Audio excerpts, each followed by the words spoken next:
ओम श्री कृष्णाय वयं नमः।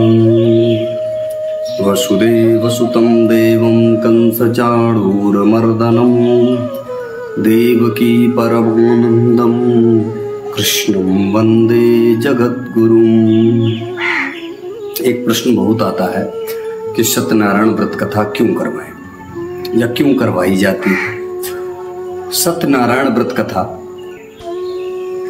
हर पूर्णिमा को कराने से घर में हमेशा सुख शांति वैभव हमेशा बना रहता है, चिरायु रहता है, कभी भी दरिद्रता घर में निवास नहीं करती है। दूसरा, सत्यनारायण व्रत कथा जब भी कभी अपने यहाँ बच्चों के जैसे जन्म दिवस हो, जैसे आजकल बर्थडे मनाते हैं, उसमें तो इस तरीके से मनाते हैं। पहले तो दीपदान किया जाता था, अब तो जो भी कैंडल या जो अग्नि स्वरूप प्रतीक है उसको बुझाते हैं, ऐसे दीपक जलाते हैं। तो क्या करना है, बच्चों के जब भी जन्म दिवस हो तब सत्यनारायण का अगर आप व्रत कथा कराते हैं तो बच्चा हमेशा दीर्घायु होता है, हमेशा।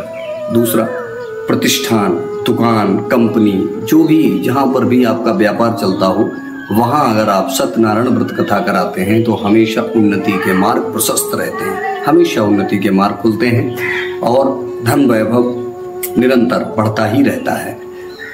घर में जब भी कभी विवाहोपरांत, जैसे कभी किसी का नया विवाह हुआ हो, तब सत्यनारायण व्रत कथा का आयोजन अगर करते हैं तो दाम्पत्य जीवन हमेशा खुशहाल बना रहता है, हमेशा खुशहाली बनी रहती है।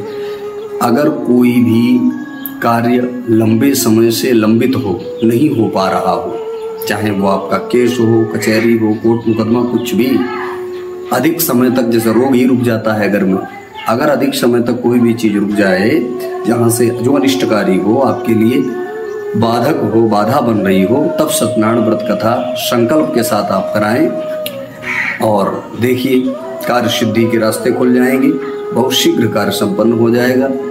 किंतु कार्य संपन्न होने के बाद भी तत्काल सत्यनारायण व्रत कथा अवश्य करानी चाहिए।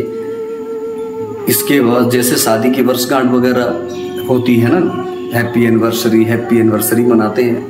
विशेष क्या है कि जब तक भगवत आशीर्वाद नहीं आप लेते तब तक ये बनावटी जितने भी कार्यक्रम हैं, इनमें आपको शोभा तो मिल सकती है, लेकिन जो दीर्घायु संपन्नता चाहिए, आशीर्वाद चाहिए, उसका अभाव रहता है। तो जब भी कभी वर्षगांठ मनाएं तो सत्यनारायण व्रत कथा जरूर करानी चाहिए। इससे वैवाहिक जीवन में परेशानियां नहीं आती हैं, कभी भी कोई भी मनमुटाव नहीं रहता है। कोई ग्रह गोचरी न मिल रही हो तब भी सत्यनारायण व्रत कथा अगर कराते हैं तो माता लक्ष्मी और सत्यनारायण भगवान की हमेशा कृपा बनी रहती है।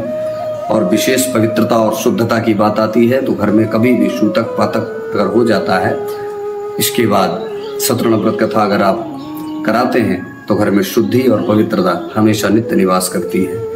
इसलिए परमावश्यक है सत्यनारायण व्रत कथा कराना, और ये इनसे लाभ होते हैं जो मैंने आपको बताया है। बाकी आयोजन करिए, हमेशा सत्यनारायण भगवान आप लोगों की रक्षा करेंगे। नमो नमः। जय श्री श्याम, जय श्री सीताराम।